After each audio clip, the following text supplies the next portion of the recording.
Les sites monoproduits, nous allons parler de ça dans ce podcast et nous allons voir ce que on peut en tirer. Et si vous avez envie d'avoir des bons outils pour commencer dans votre transition numérique sans galérer, je vous suggère de télécharger mon kit de démarrage qui contient énormément de ressources. Le lien est dans la description. Voilà, allez-y, foncez, c'est gratuit. Bonjour à tous, bienvenue dans ce nouveau podcast. Donc c'est Pascal de helloweb.fr ou de calyptus.com comme vous préférez, de toute façon c'est la même chose. Alors aujourd'hui nous allons parler des sites monoproduits. Il y a en général, on va dire, une opposition entre les sites généralistes et les sites monoproduits. Alors déjà, qu'est-ce qu'un site monoproduit ? Alors à la différence du magasin généraliste et donc du magasin de niche, le site monoproduit est créé pour ne commercialiser qu'un seul produit. Alors ce genre de site, il a qu'un seul but, c'est la conversion. Sa durée d'existence est en général assez limitée et vous devez y proposer en fait un article tendance qui se distingue des autres. Donc ça on l'a souvent vu, notamment quand c'était la grande mode du dropshipping, même si le dropshipping existe encore, mais on peut le voir également sur d'autres types de produits bien spécifiques. Et en fait, à la fin de la période tendance, quand le produit n'est plus rentable, vous ne devrez pas non plus hésiter à fermer ce site spécial. En général, je dis n'importe quoi, là je balance quelque chose comme ça, c'est l'été, à un moment donné il y a eu les bouées licornes, et vous pouvez à ce moment-là créer un site qui vend uniquement des bouées licornes, d'accord ? Et à la fin de l'été, vous n'allez plus en vendre, donc vous pouvez on va dire mettre en veille ce site ou carrément le supprimer. Ok ? C'est presque, on pourrait appeler ça même une pop-up store en fait. Il ouvre pour un temps limité. Et c'est en fait durant ce temps-là que ça va vous rapporter de l'argent normalement. Et dès que la rentabilité n'est plus au rendez-vous, en général on va le supprimer. Ok ? Voilà ce que c'est un site monoproduit. Alors, pourquoi ouvrir un site monoproduit ? Vous devez ouvrir un site monoproduit lorsqu'un de vos produits se distingue d'une façon exceptionnelle. Alors ça, c'est une théorie que je partage, ok ? C'est-à-dire que quand il fait un carton sans publicité particulière, ce produit-là. Alors même si ces articles ont une longévité plutôt courte, on l'a vu, il peut arriver que certains fonctionnent plus longtemps. Par exemple, ça peut être le cas, la bouée licorne, ça peut être tout à fait un produit qui fonctionne plus longtemps. Des choses sur la cuisine, des choses, je sais pas moi, sur la coiffure, les chignons, etc. Ok ? Il y a des produits comme ça qui peuvent durer longtemps parce qu'on peut s'en servir régulièrement. Ok ? L'avantage de créer un site monoproduit pour un produit de ce type-là, c'est que ça va être un produit qui sera pas perdu dans un site généraliste ou dans un site de niche. Parce que ça peut se révéler contre-productif et éventuellement dévaloriser le magasin entier, on va dire, aux yeux de certains visiteurs. Parce que parfois, le produit, le site monoproduit, donc le produit, il peut être clivant. Dans une boutique généraliste, vous pouvez vendre de tout. Ok ?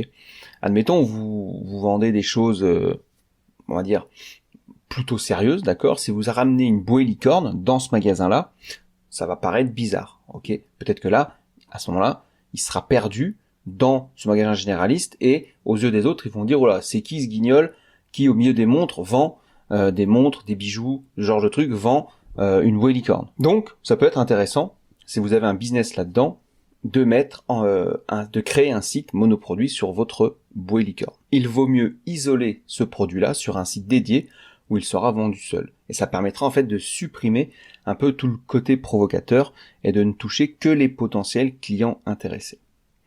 Après, concernant le panier moyen. Alors comme le site ne propose qu'un seul produit à la vente, le seul moyen d'augmenter le panier du client, c'est de l'inciter à en acheter plusieurs exemplaires ou de prévoir un produit, ce qu'on appelle compagnon, qui sera choisi spécifiquement dans ce but. Mais attention, faut pas non plus que la boutique, en fait, redevienne généraliste avec 36 produits liés à votre produit principal. La philosophie reste la même que pour un site généraliste ou de niche. D'ailleurs, vous devez proposer une offre au client, quelle qu'en soit la forme, et je dirais à partir du deuxième exemplaire acheté. Alors évidemment, selon les CMS que vous allez utiliser, Shopify, WordPress, enfin WooCommerce du coup, PrestaShop, etc. Voilà, il y a différents plugins qui vous permettent la mise en place automatique d'offres de ce type-là, avec des offres complémentaires. Ok. J'ai un ami par exemple, qui j'ai fait son site, il vendait des croix de Savoie. Ok. À la base, il vendait que ça.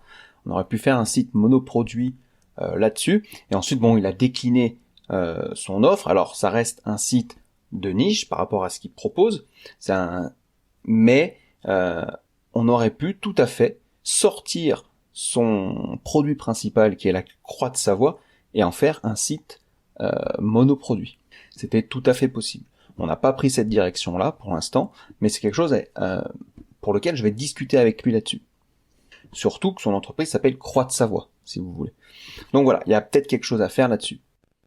C'est sur ce genre de choses qu'il faut se poser la question, savoir si c'est intéressant d'avoir un site généraliste, un site de niche ou un site monoproduit. Alors lui, il est sur un site de niche et on peut peut-être sortir éventuellement un ou deux produits pour faire son site monoproduit.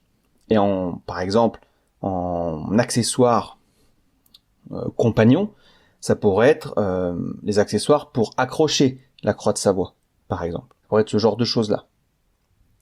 Quelque chose qui va avec la croix de Savoie. Alors, la spécificité du site monoproduit, c'est quoi?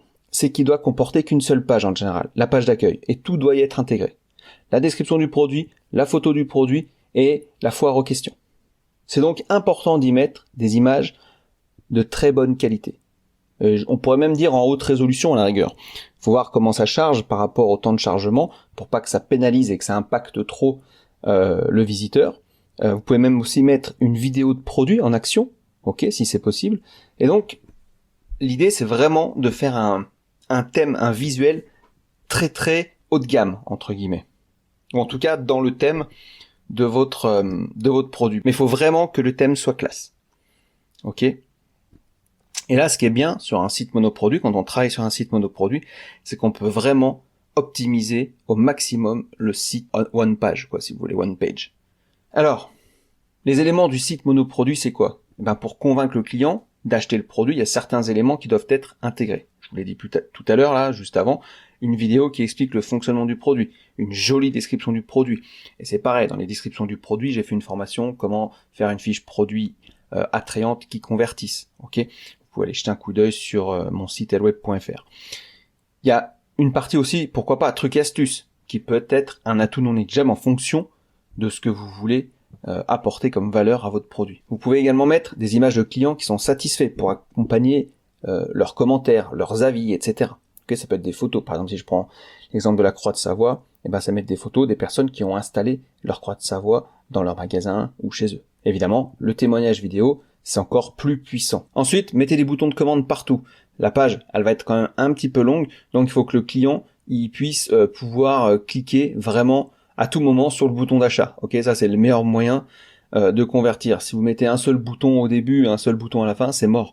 Vous galérez à convertir. Vous pouvez également prévoir que le menu, la barre de menu en haut soit fixe, et comme ça, à chaque fois que le visiteur scrolle, il y a toujours le bouton soit de contact avec vous, soit d'achat. Peu importe s'il scrolle longtemps ou pas, c'est toujours disponible. Évidemment, veillez aussi à mettre des zones promotionnelles pour inciter le client à augmenter son panier. Donc vous pouvez placer des encarts pour des réductions spéciales qui sont variables en fait selon les quantités achetées. Par exemple, 2 produits achetés, 1 offert, ou 50% de réduction à partir du 3e exemplaire. Voilà, ce genre de choses-là. Ou alors vous achetez 2 produits, vous avez un kit d'installation offert. Enfin voilà, ce genre de choses-là. Donc si on résume, un site monoproduit ne propose qu'un seul produit à la vente. On peut éventuellement avoir des variantes. Si je prends l'exemple de la Croix de Savoie, on pourrait dire il y a un monoproduit.